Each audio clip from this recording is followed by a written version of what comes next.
still feel like you're a support for them. You know, kids and their emotions, you know, how kids develop their emotional understanding and their skills around emotions come from a few different places. And they start on a basic building block of temperament. And temperament really means like what emotions you're most prone to feel and how intensely you're likely to feel them. And also like how quick you are to escalate, how quick you are to recover. So I think everybody here has a young kid. I didn't catch if anybody here has more than one kid. But even with your one kid, you've probably already noticed ways in which you all might be temperamentally matched or mismatched, right? You know, so you might be a very low key, like slow to respond kind of emotional person, and you have a very emotionally intense child. And that's just temperament and temperamental differences and understanding. Those are very biologically based. Temperament is also shaped by what kids observe in their environments, including how we kind of model or show our emotions, especially unintentionally. I said even unintentionally, which is especially unintentionally, right? You know, like how we react when we're frustrated, kind of how we show sadness or don't show sadness, and then what we explicitly teach about emotions and how we teach responses to emotions. So we don't have a lot of control over the temperament of the children that we give care to, but we do have some control over what we show, and especially how we teach about emotions and responses to emotions. And inevitably, when I talk to parents about this, they always reflect on their own caregiving experiences and very frequently say, no one really ever talked to me about it. Like, I don't know how I learned about emotions, you know, because it wasn't something that was talked about. And or like I learned kind of inadvertently that like some emotions are okay and not okay. This is a big lesson of the movie Inside Out, the Pixar movie, if you've seen it, or if you haven't seen it, I highly recommend it because it's really just going to underscore everything that I say. But you know, that was such a good example, if you've seen it, of a young girl getting very clear messages from her parents about what emotions were okay to show, like being the happy girl and showing lots of joy, and what emotions were less okay, like showing anger and things like that. And of course, a basic premise that we want to teach our children in terms of what we know about emotion socialization and how to respond to kids' emotions is that all emotions are okay. They all serve a function, but they can also get in your way. So emotions can work for you. They can give you important signals to keep you safe, to give you important messages about what's valuable to you, to let you know, you know, emotions like sadness can indicate like we've lost something that's dear to us, right? You know, so they tell us important things, or they can get in our way when we have trouble managing them. And we being us, we being our children. And so understanding all emotions are okay, and you're going to experience all emotion. The challenge is learning how to express them and manage them in ways that are appropriate to the time and place, right? So I cannot say that your child will never have a tantrum. You know, I can say like, well, we can start to communicate with your kid about like, it makes sense to feel frustrated. It is hard to be 3. I mean, I don't remember it personally, but but it's so hard to start to, as kids' brains and their understanding start to explode in terms of their understanding of the world around them, and they realize like how much they want to be in control of their environment and how little control they have. It is just a chronically frustrating experience to be 2, to be 3, to be 4. And then as their language starts to catch up, as their self-regulation starts to catch up, and they learn how to do with those emotions, it does get better. But it's this challenge is a big challenge. And then parents have their own challenges in how they talk to their kids about their emotions. And you know, one of those challenges is that parents differ in their own emotion competence, how aware they are of their emotions and what to do with them. Parents have different beliefs about the acceptability of certain emotions. So whether it's okay to feel certain emotions, and those beliefs come from how we're raised, they come from our cultural background, they come from different ways in which we're socialized. And it's just important to be aware of them and how they might be reflected in how we respond to our kids when they have those emotions. Parents have different levels of comfort with their children's discomfort. And so Inevitably, when I talk to parents about which emotions are most challenging for you from your kid, the answers are really different, because there are some parents who have a really hard time with when their kid feels angry, but they feel like they're able to be supportive of their kid when their kid is feeling scared, like, oh, I can help them face their fears. Other parents get really uncomfortable during times when their kids are feeling scared or anxious, and that's an emotion that they don't want their kids to feel and they want it to go away. So parents just differ in their comfort with different aspects of their kids' negative emotions. And then lots of parents will believe, if you ask them, they'll say, oh, I know all emotions are okay. You're going to experience all emotions. It's just that those behaviors that go along with some of those emotions, whether that's fear, anxiety, meaning that like your kid refuses to go to school, or if that's anger, meaning your kid is throwing a tantrum and like literally throwing objects, those are the challenges. And how do I manage those? Even I know all emotions are okay, but these emotions right now are really driving me up the wall. One of the things that we've learned is that the biggest thing we have to tackle when helping parents respond to their kids' emotions is parents' own emotions and how they manage them. And we always talk about this, and it's become so cliche, but that idea that you have to put on your own oxygen mask before assisting others. And I found this image today and it cracked me up, the greatest metaphor of all time, because this is like the metaphor for parenting. And it's become so cliche that I think we ignore it, that we have to take care of ourselves before we can take care of our kids. And that doesn't mean you have to take a bubble bath as soon as you get home so that you feel nice and relaxed and ready to respond to your child's needs. But that, I mean, I will tell you, like, we tried this in research. We had an intervention teaching parents ways to respond to their kids' emotions. And we had a first section of it, which was talking to parents about their own emotional awareness and how they deal with their own emotions. We were like, that's too many sessions. Let's take that out and just get straight to teaching parents skills to interact with their kids. And it didn't work, because the parents needed to sort of do that work first of understanding, like, how do I cope with my emotions? Like, what emotions are the most challenging for me? And so we are so compressed in terms of time that I am not going to do this in like an active learning way and ask you all to, and plus people are driving and all kinds of stuff. So I'm not going to ask you to like actually participate like a good teacher would in this moment, but just ask you to reflect on these things. I'm happy to send out these slides after if you want to have them for some guidance. But I think doing that kind of self-awareness work of first understanding what are your most challenging emotions, or what are your most frequent emotions, right? Just kind of temperamentally, like I can be irritable at certain times of the day. What emotion is most challenging for me in terms of my interactions with my child? What are my beliefs about emotions and where did they come from?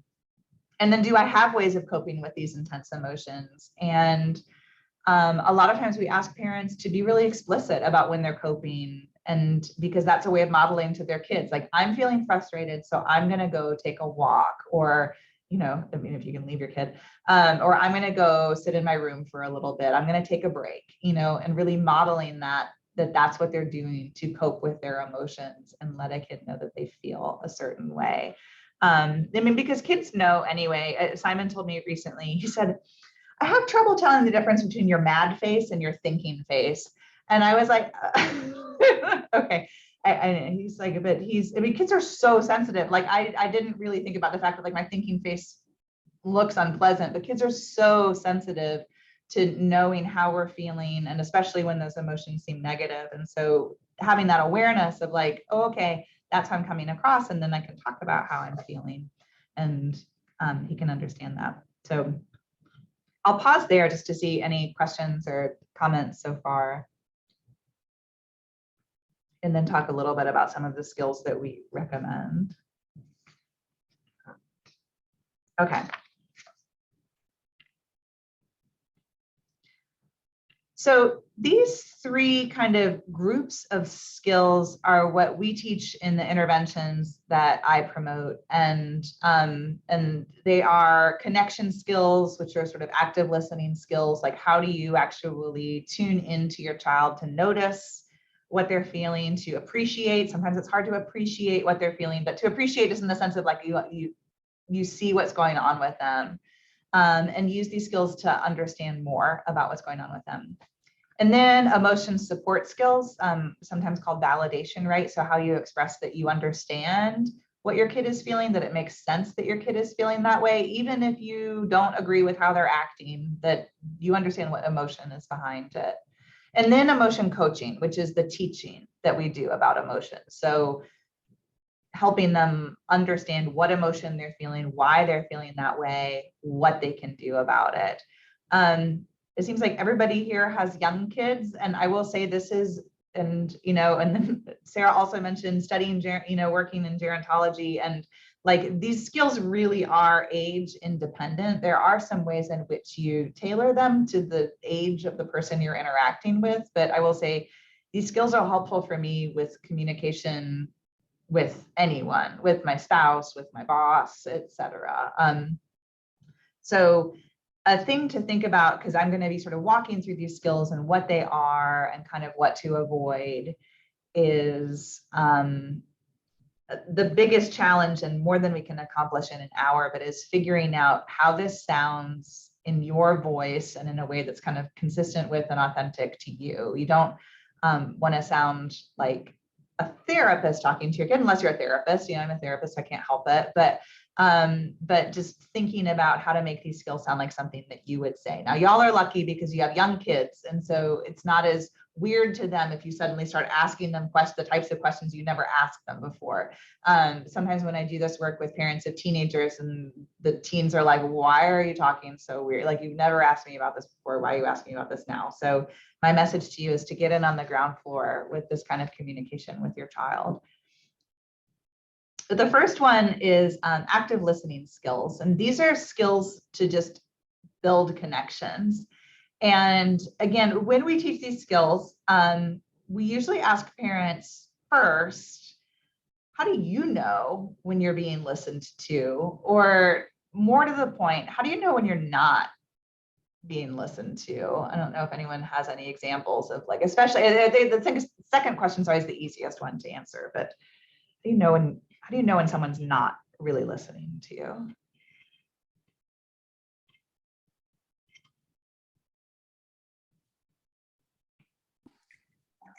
I guess just eye contact, and then like appropriate responses. I mean, not going off topic or asking questions, I guess, is a good sign of people listening. Yeah. Asking, not going off topic. My mom is like that. Like, all of a sudden she'll be like asking like a completely different question. I'm like, were you listening to me, or were you just kind of waiting for a word in edgewise, right?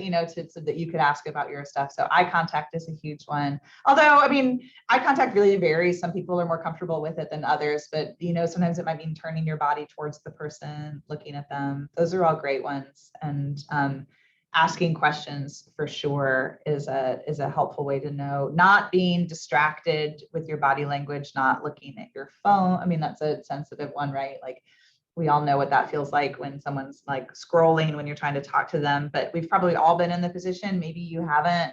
I certainly have, of like looking at my phone or at a device when my kid is talking to me and then feeling terrible later, like, oh, I did that. So all of these skills, I will say, this is not how you have to be all the time, right? Like, you will sometimes be an inactive listener towards your child. So I will tell you now, like, my child is in second grade, Minecraft, et cetera, I don't listen actively all the time. I give a lot of and I'm not really listening. But when something big is going on, that's the time to use these skills. So you're allowed to, you don't have to tune into your child 24/7. That would be exhausting. But these are the skills to use when you need to understand what's going on with your child, or you want to convey to them, I hear you. And so, like you said, these are just some of the skills to think about. So positive body language, as I said, a warm voice tone. Active listening can be so surprisingly effective, this reflecting or repeating what a child has said, especially as your kids get old. I mean, when they're 3 and 4, they're not all, I mean, a lot of 3 and 4-year-olds are very eager to talk and talk and talk and talk and talk and talk.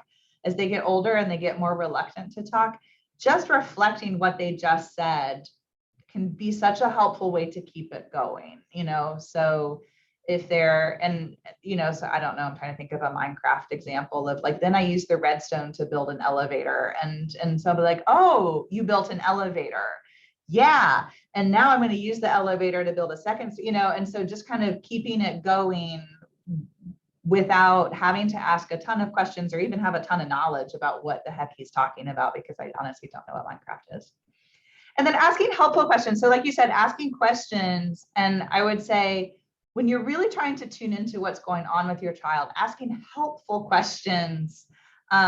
Whereas you'll see there's a converse over there on the trap side, which is asking unhelpful questions. And I'll get to that in a minute. But helpful questions are typically questions that are open-ended. So not just yes, no questions, like, how did you feel when that happened? Or what were you wondering? Or what happened next? It can be open-ended questions. And then questions that are child focused, meaning you're trying to understand what the child's experience is then, not like, again, like a question of what were you wondering? What did you think was going to happen? Those kinds of questions, as opposed to questions like, well, why did you do that? You know, you're not supposed to do that, you know, so questions that are kind of more focused on teaching and things like that. So active listening can really help you dial into what is going on with a kid. At the same time, we encourage you to avoid these kinds of traps. At the most obvious would be distracted or disinterested body posture, not looking, like kind of looking skeptically at them. But unhelpful questions, the ones to avoid, are very tempting for parents because we are teachers of our children, right? And so very frequently we want to teach them. And a lot of times if they're coming to us with something stressful, like, I'm sorry, y'all, because I'm trying to respond to toddler parents, but all of my examples right now are second grade. So you'll just have to kind of age it differently. But okay. Right now I'm thinking about like a stressful time where my son maybe thought he left his homework, like a project that he's working on. I thought he left it at school and he needed to bring it home, right? And so a lot of unhelpful questions I could ask, like I could just bombard him with questions like, well, where do you think you left it? Well, did you check? Have you checked your bag? Did you check the car? You know, and just kind of on and on and on. Or focus on fact finding, like, well, let's see if we can, like, well, who else could you ask? Could we call someone else in your class? Or questions that communicate kind of disagreement or disapproval, like, well, don't you know better? You know, shouldn't you have checked your bag before you left? Like, yes, of course I should have checked my bag before I left, but I didn't. And here we are. So right now I'm feeling stressed and that doesn't help me feel less stressed, right?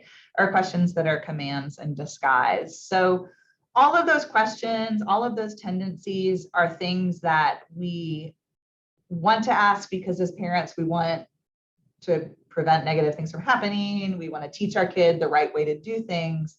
But when your child is presenting because they are unhappy, because they are sad, because they are anxious, because they're angry, because they're sad, they're feeling distressed rather, adding lots of questions onto that is usually not helpful for getting them to where we want them to be, which is feeling calmer and feeling more in control of their emotions.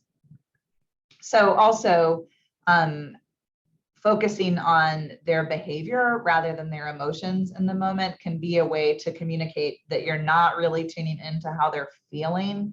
And so I'll get into this more when we get into validation, but it is, again, a real temptation as a parent is to use every moment as a teaching moment. And that includes teaching kids about what behavior is appropriate and not appropriate. And sometimes we just have to, right? Like it's a safety thing of like, you cannot hit your baby sister.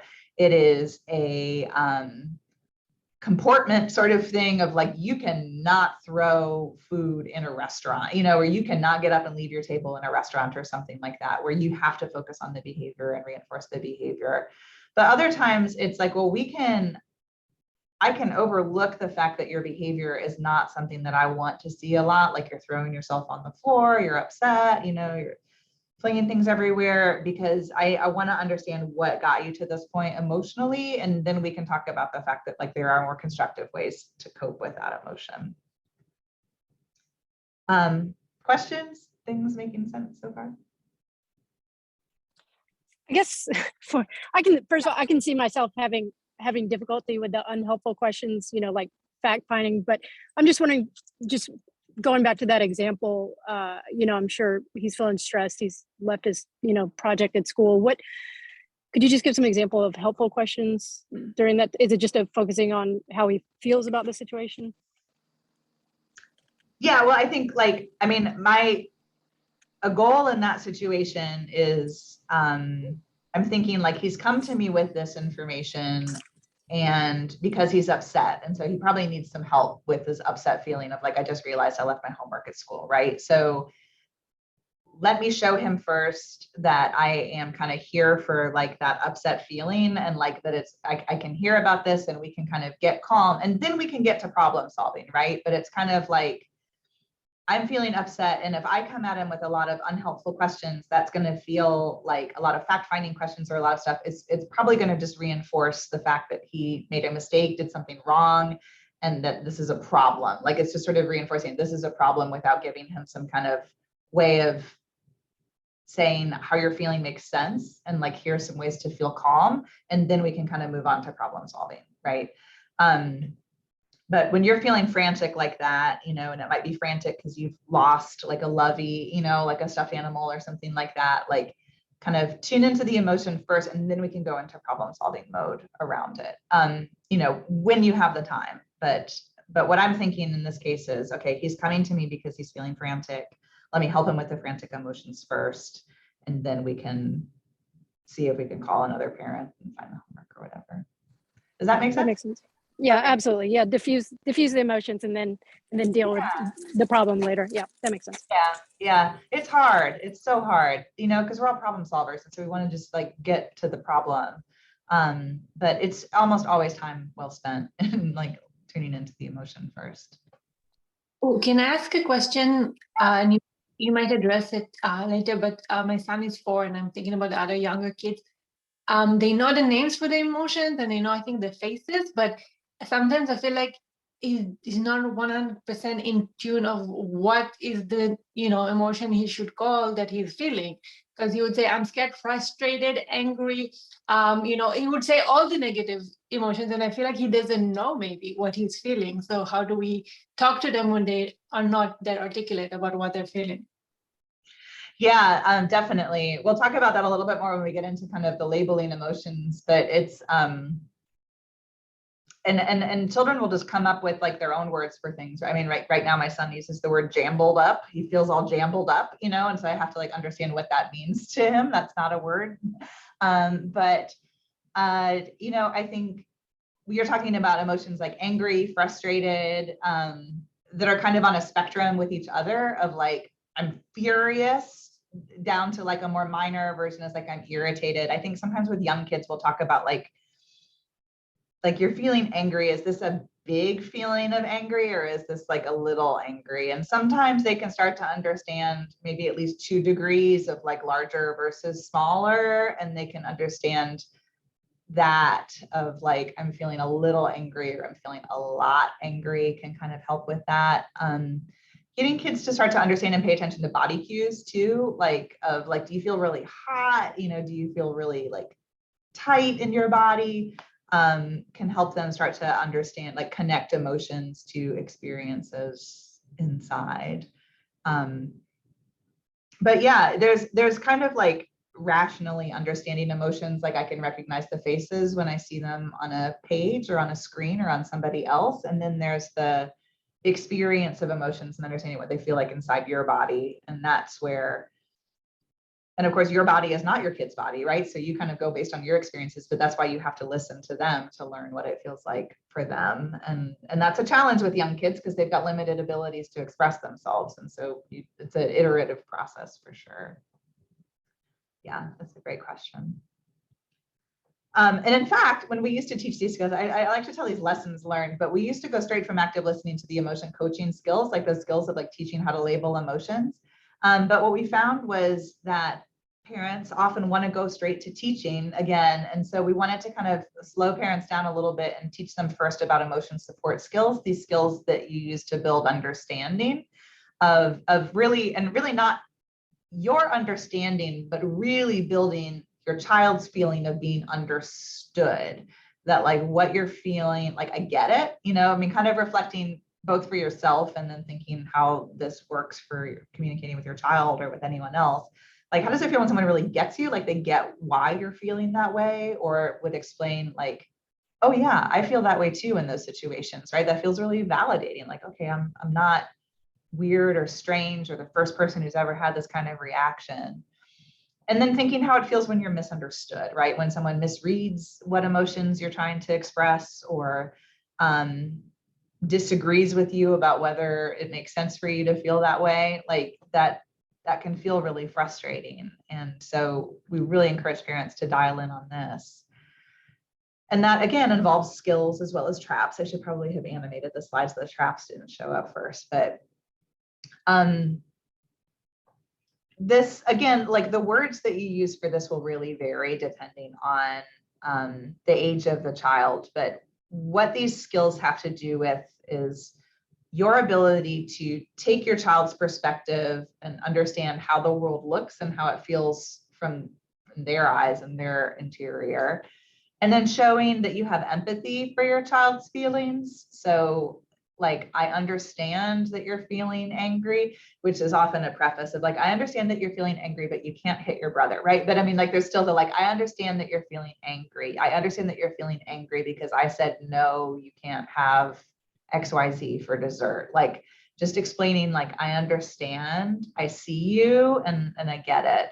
Normalizing their emotional responses. I bet lots of kids feel frustrated, and it's always frustration and anger. I bet lots of kids feel scared, you know, when they get their flu shot or something like that. So we know what, you know, and then we get to like, what might we do to cope with it? But, or I felt that way, like when I started in a new school or something like that. But just things that let them know, like, this is normal, this is typical. Other people have also felt this way. And showing affection and kindness. And, you know, especially when our kids are showing up with the challenges, just showing like, I still love you, you know, like I can give you a hug, like you're super frustrating right now, but like, but I can show support for you. I can show affection, I can show kindness. And I show that I get how you're feeling, even if I disagree with how you're acting, or even if I disagree with the choices that you're making. And so what that means is we try and avoid these traps of just generally invalidating the child's experience, of saying how they feel doesn't make sense. And that can include, I want to kind of go to the bottom first and then come up to the top, because actually the bottom ones are a little more obvious, the top ones are a little bit more subtle. But so that can include things that we probably more obviously want to avoid, like criticizing a child for having a reaction, like you're being a baby, you know, like that kind of like you're, I mean, like really harsh things that I know y'all probably wouldn't say, but like you're stupid for feeling that way, things like that. Lecturing or teaching, you know, I've told you this. Again, we sometimes do lecture and teach, but that's not a way of expressing that we understand how a child's feeling. So if that's what your goal is, then I would avoid lecturing or teaching. And then hanging out to dry, which is your child's showing that they're having some big emotion, and they come to you with it, and you just leave them with it, of just kind of like, I mean, you either explicitly or implicitly are like, I don't have time for this right now. And you leave them with this emotion that they brought to you and don't respond. So those are kind of obvious ways of invalidating kids. I want to talk about others that are more subtle, that inevitably when I talk to parents about these, they're like, oh, I do that. And I will say, I do it too. These are hard ones to avoid, but I want to talk about like why they're experienced as invalidating. And one is minimizing or doubting the child's experience. And so this might be saying things like, you're overreacting, things that express to them that whatever their emotions are too much for the situation, and that therefore they're not okay. And I will say that sometimes minimizing can be appropriate. So especially if you have like a child with anxiety, for example, like sometimes we do say things like, this is not as scary as it might seem to you, you know, or like your reaction is bigger than the situation calls for. And that's part of how to teach them to cope. But that isn't the same thing as doubting that that's their experience at all. Like saying like, this isn't something to be scared about, you know, can be more like your reaction is wrong, you know. And so understanding, like, you can still express to a child, like, I understand how you're feeling. I'm going to say, like, we need to bring that reaction down a little bit to more what the situation calls for, but which is different than just flat out telling them they're overreacting and not giving them any tools around it. And then the other, which is hard to avoid, is that kind of like silver linings, or like just focusing on the positive without addressing their feelings. Like, there's nothing to be sad about. We can get ice cream another day, is just kind of pushing past the thing that's disappointing or sad or scary or angry, and trying to focus just on something positive for the purpose of cheering them up. Because usually that's mostly to alleviate our own discomfort with the fact that our kid's uncomfortable, of like, let me just cheer you up so we can kind of keep this situation moving and not have to deal with those yucky negative emotions. And the thing here is you're skipping a step, right? Which is that opportunity to teach your child that like, it's okay to feel frustrated sometimes. Like, my job is not to alleviate your frustration or prevent you from ever feeling frustrated or sad. My job will involve sometimes disappointing you. Like, my decisions are going to upset you or disappoint you, or I will be around when you're upset or disappointed. And my job is not to make that go away, right? But I can be with you through that. And then maybe we can focus on something that might help you feel better, but don't skip the step of like, don't just go straight to silver linings of like, oh, well, we could do this another day. There's a popular podcast, psychology, like parenting podcast right now, Dr. Becky. I don't know if you guys have heard it, but I think the podcast is called Good Inside. She has an article in the New York Times today talking about just that, about like, we so often want to like alleviate our kids' frustration or our kids' sadness. And yet when we don't let our kids feel frustrated or feel sad and know that it's normal to feel that way, and that that's something we have to learn to cope with, we rob them of that opportunity to learn how to manage that. So I will pause there again before I go to the next topic, see if there's any other questions or comments.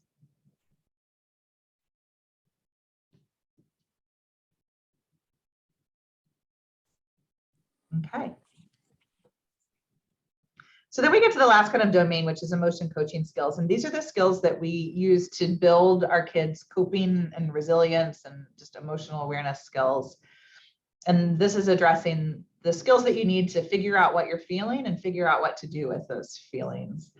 And they involve telling kids what they feel and how intense it is, which I already just talked about just a minute ago. So labeling for a child, sometimes you're feeling angry, or you're feeling mad, you're feeling sad, and explaining to them what they're feeling, explaining to them like, you're feeling really angry or you're feeling a little angry, can kind of help them. And then with young kids, we're often telling them what they're feeling, right? Or because they maybe are still learning the words and the signs for it. As they get older, we start to frame it as a question. How are you feeling? You say you're feeling this, but are you maybe also feeling mad? And helping them understand that. And that's that recognizing secondary or mixed emotions too, which is why I think it's a requirement actually. Sarah can confirm, when you get a degree in developmental psychology, you have to include something from your kid in every presentation you do. So this is my illustration of mixed feelings, because Simon did this last year. So it was the first day of first grade, which we were doing virtually. And last year was a weird year to be having a first day of school. And so he said that he was feeling mixed feelings. On the first day of school, I felt mixed feelings. You can see he's got a smile and a teardrop. And weren't we all feeling mixed feelings in August 2020? But so that idea of like, I mean, like super proud parent coach, like parent emotion coach moment though, right? Because I was like, yeah, you're feeling excited because it's first day of school excitement. And you're also feeling sad because we're in our basement, on Zoom. And like, the world is really weird right now. And so like, it makes sense that you have kind of mixed feelings about school. And again, not to praise myself for this, because it's a real work in progress, but right, like, when we make space for that, like we often want like a first day of school to be like so exciting. Are you so excited? Are you having a great day? But you make space for like, was it also sad? Like, it was also kind of a bummer, right? Like that we didn't get to see anybody in person. And so understanding, like, I see that you're so happy to be going back to school. I wonder if you're also feeling worried about like where your teacher's going to be or something like that. So we can phrase that as questions too. And helping identify causes and outcomes of emotions. And so this is kind of an extension of labeling of like, well, you're feeling mad to you're feeling mad because I said you can't have that right now. Like you said, I just said you can't have that toy and you're feeling mad, and understanding that that's the sort of thing, having someone take something from you, having someone thwart your goals is usually the thing that causes any of us to feel mad. Also understanding outcomes of emotions. You were feeling mad, and so you threw that toy across the room and now it's broken, but like understanding like, because you were mad is why you did that. And I see that. And now you see it too, right? Like it didn't just come out of nowhere, but like it was an outcome of your emotion. And then supporting, of course, this is like the big one, right? Is supporting healthy coping and problem solving. And this is where, especially with young kids, like this is your job and this is where you get to teach, right? Because kids aren't typically born knowing what works for them. They need some suggestions and a lot of scaffolding around this. So with young kids, it's like, let's take some, if you have a kid who would take deep breaths, I don't happen to have one of those, but like some kids, like, let's take some deep breaths together. And they're like, okay, and we'll take some deep breaths, or like, let's go on a walk, or let's run around, or let's listen to some calm music or something. But it's about you giving suggestions and seeing what works for them. And I'm happy to, like there's legions of suggestions of what those can be. I think with this, we have to have those kind of resilient egos of like, a lot of times our kids do not like our suggestions. Just because it works for you doesn't mean it will work for them, right? That's those temperamental differences. And so giving suggestions, modeling what works for you. As kids get older, it starts to be about asking what would help right now, right? Like, what do you think would help? And start to put more of the onus on them to identify that. And even younger kids, like, do you think you'd rather do this or this? Which one do you think would help you feel better? Or it might be that problem solving, to go back to that homework example, like kind of once we've gone through the active listening and gone through the emotion support skill, now, like, what would help prevent this from happening again, next time? Or like, how might you cope with it if it happens again? And so those are the emotion coaching skills. Let's see. In terms of kind of putting this all together, and then we can just kind of discuss it a little bit if y'all have time and are inclined. But these are what we see as like the three main steps in terms of responding to your kids' big, tough emotions. Is first, figure out for yourself, before you start talking to your kid about it, figure out what your kid is feeling and also what you are feeling. So have your best guess before you go into this conversation of, this is what I think is going on. I think I see what's going on here. And I also am aware of where I'm at, which tells me, like, am I ready to have this conversation or not? Identify what are your goals, and what are your kids' goals, and know that they are not the same goals a lot of the time, right? Like, your goal might be getting out the door to drop them off at McFall so you can get to work on time. And their goal is wearing exactly the right shoes, which are the shoes that are nowhere to be found in the house. And that's causing a lot of distress, right? And so if you need to understand what's going on with your kid, right, then understanding and prioritizing your child's goals is a first step of like, okay, I'm not going to get, the more that I push on this and just say, we have to go, we have to go, we have to go, the more she's getting angrier and angrier and angrier. So if I want to make headway on this, I need to understand and prioritize her goals. And that is, I need to understand how important these dang shoes are to her, and how intense this feels to her, so that I can get her cooperation to get out the door. That'll get you on the same page. Understanding and validating your child's goals doesn't mean you have to give them what they want. That doesn't mean you have to be late to work because you had to find the shoes. Doesn't mean you have to go online and buy another pair of shoes. It doesn't mean you have to take away their bad emotions, right? Or they're not bad, no emotions are bad. You know what I mean? They're negative emotions. But it means like when it's getting to that point of real intensity and you need to be able to communicate with your child about what they're feeling and how they're reacting, you have to understand what their goals are and give them some kind of indication that you get it and that their goals and their needs are important to you. And then also, it's always critical to consider both the timing of these emotional episodes as they come up and the emotional intensity that either you or your child are bringing to them. Sometimes, and this is especially true as kids get older, but it can be true when kids are young too, like, not just because you're ready to like have this conversation with your child about like, let's talk about what you're feeling and why you're feeling that way, doesn't mean that your child is ready to have this conversation. And these conversations don't go well when you force them. And so none of these skills are magic. You know, there's no magic saying that I have that means your child's going to instantly be forthcoming about like what they're feeling and why, and you're going to have this conversation. Sometimes it doesn't work. And sometimes you have to let an intense moment pass because either you or your child are not calm enough to have the conversation in the moment, or come back to a discussion later. Sometimes that's just practical. And the example that I was giving before about like being late to work, sometimes it's like, I'm sorry, I see how upset you are. Like, we have to go, you know, and so you've just got to push past it. The good news is like, you can have these times where you just are like, shut it down, and we just have to move through this because like that's the bigger need. And you will have plenty of opportunities to have these conversations with your kids. So sometimes, especially with older kids, that might be come back to the conversation later. Like, you were really upset this morning. Like, let's talk about kind of what was going on and come back to it later, like at dinner time or bedtime or something like that. But I don't want to leave you with the impression that my idea is that every time your child's having like a really intense moment, like a tantrum, is the time to sit down and like start having this conversation with them about how they're feeling. But that sometimes you can make some headway there, and then other times you're like, okay, this isn't working and I just need to let it go. And so I end with this quote. I found this was at an art museum in Baltimore I was at a few years ago that actually had a whole exhibit on like the art of parenting. And this quote was up about just basically, there's no way to be a perfect mother and a million ways to be a good one. So I offer these suggestions and kind of sharing this knowledge that I've gleaned from my research and then from my experience as a parent, not to say like you have to do it exactly like this, but to say these are general principles, and then you figure out like what works among them or how they work for you. So I will stop my share and stop there.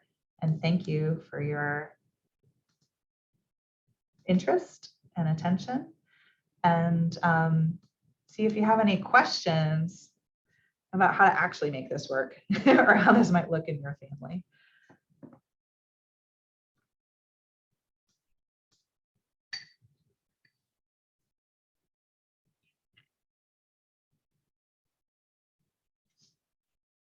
Thank you for the virtual applause. I appreciate it.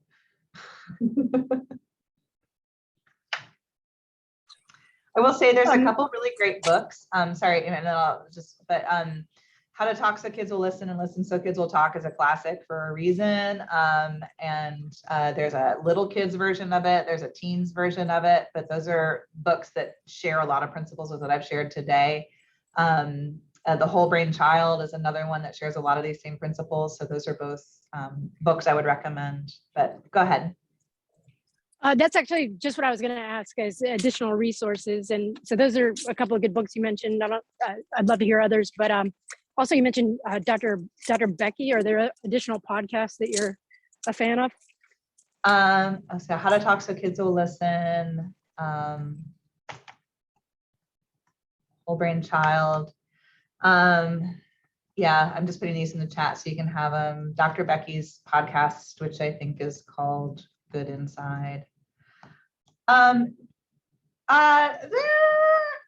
sure there are other good ones, but I will say, like, one thing I really like about especially Dr. Becky's, from what I understand of it, is it is less about adhering to like, do this to be a good parent, or like, this is a philosophy of parenting, or this is a way to do it. That I think there's so much pressure on parents right now to like do these 3 things and then your kid will turn out great. And it really is about kind of understanding just like the general principles and then seeing how they work for you. And so having said that, I think How to Talk So Kids Will Listen and Listen So Kids Will Talk is a very accessible. I mean, it's like, it's got a lot of cartoons in it. It's very like a very quick read. And that really reinforces a lot of these principles that I've been talking about today. And then Whole Brain Child I like because it really talks a lot about kids' emotional development and their cognitive development, and how intertwined they are over different stages of development, and just what that means in terms of how kids show up to these kinds of like why they act so wild sometimes, in terms of like they can't help it, it's their brain. You know, really illustrating some of the things like I talked about earlier. I didn't get into this, but things like helping a child to label their emotions and their own activity of labeling, of like saying rationally, like I'm feeling angry, is like a way of sort of shifting it from that like kind of lizard brain, like really intense emotional place, to the more kind of rational frontal lobe, like metacognitive way of processing emotions, of understanding it, kind of taking it out and looking at it. So the whole brain child will reinforce kind of some of those concepts as well. Yeah.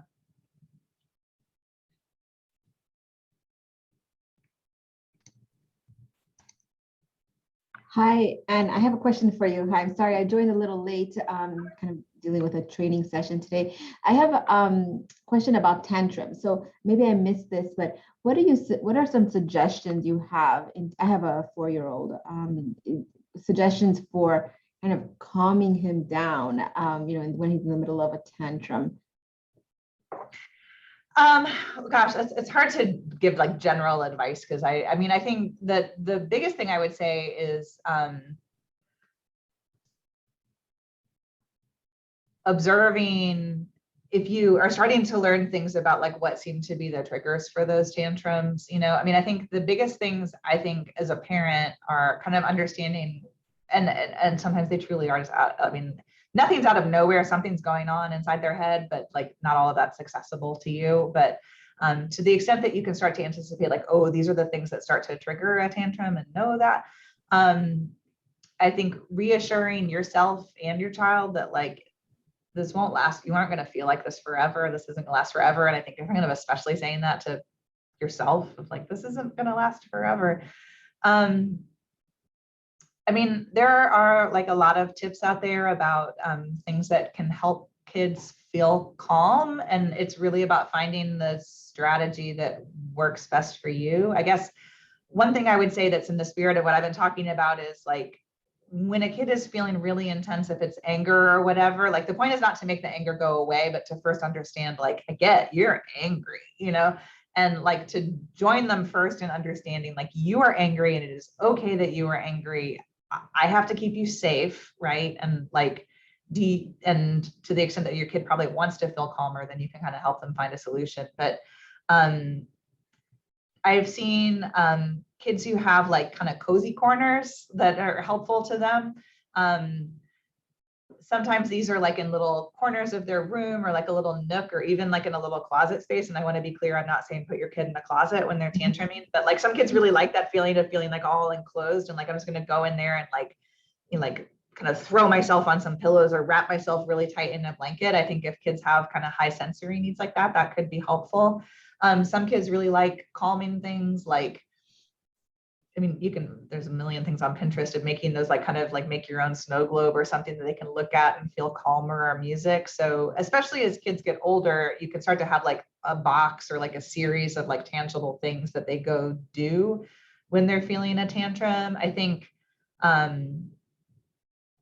think when they're young, when they're 4, a lot of it is about like letting them know, like, I'll be with you for this. I mean, for the extent that you can, like, not like I'm sending you to your room or to your cozy corner, like you don't want it to be punishment, but just kind of like seeing if you guys can cooperate together on what that works. I mean, I've sometimes like flopped myself down on the floor next to my kid if they're upset, and they're like losing it, and I was like, lose it next to, I mean, not like to escalate it, but be like, wow, like this is really big, like we are upset right now, right? And so just kind of be with them. And sometimes that like is hilarious and shocks them, like, wait, what? Like, what are we doing? So it's, you try a lot of things and you find what works, and then they'll grow another 3 months and that won't work anymore and you have to do something else. But yeah, what have you tried that's worked or not worked? I think, yeah, I've tried everything from like being, calm, and so I've tried the sitting down, with him, and that actually does help. But you're right, it changes. So like every, what worked, a couple months ago doesn't work anymore. So I feel like I'm constantly trying new things, and I'm not sure if there's anything. It's waiting it out. I think I just have to wait it out and stay calm with him until it kind of passes. I've tried distracting him, trying to,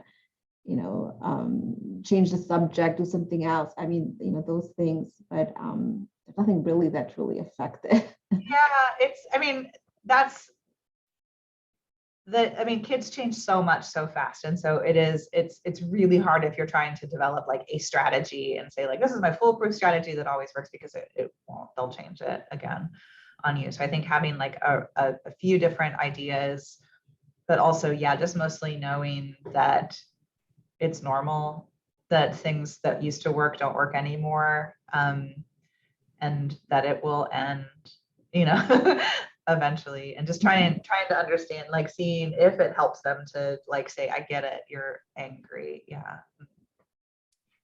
We have about 1 minute left. Yes, thanks. Yeah, I feel you, Sina. I mean, I wish I had a like, try this one hot tip and that'll work. And that's not how humans are. And it's so frustrating. And that's why I say, like, you know, timing is so critical on these things, that sometimes it might be really great just to sit down with them and be like, wow, it looks like you're feeling really angry. And then they just start talking, and then you have this beautiful conversation about like what caused them to feel. Sometimes that happens, you know, that's not every time by any stretch. And I don't want to leave you with that impression. Sometimes they'll be like, get away from me, rah, and you're like, all right, bye, you know, I'll try again later.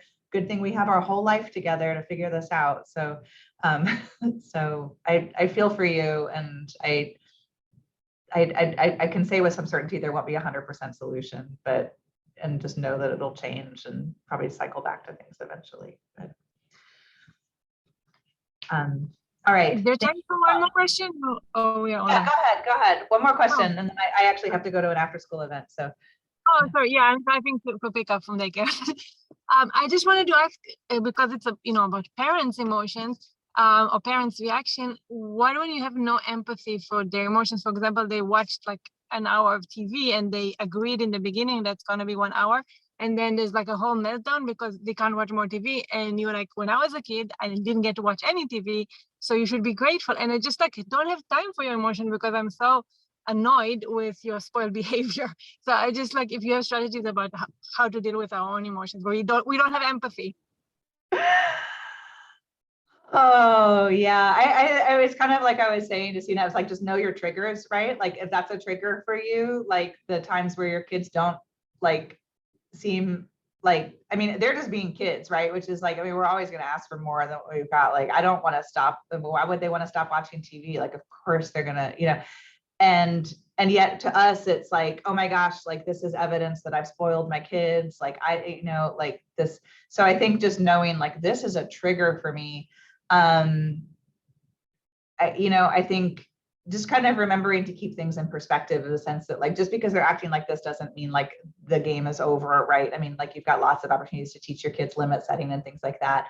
Also, if you have a co-parent, like opportunities to tag out and be like, whoa, like we're in territory that's like, you know, way too hot for me to handle. So let me tap out and see if someone else can come in. And if you don't have a co-parent, sometimes you just tap out and just be like, okay, I am not going to engage in this right now. And that's why I said like timing is like, sometimes you don't have time to be like, okay, I get it, you're frustrated. Like, it's just like, no, the switch is turning off or the TV is turning off right now. And like, we can have this conversation another time. But knowing your triggers and kind of knowing, because I think sometimes as parents, we tend to catastrophize in our minds of like, this one behavior means like the whole thing is ruined, as opposed to this one behavior means one thing, and we've got lots of opportunities to continue to handle it. So I feel you on that. I definitely have my own triggers myself, and where I'm like, ah.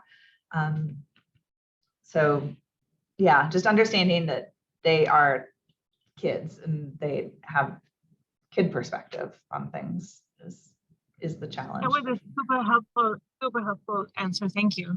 Sure.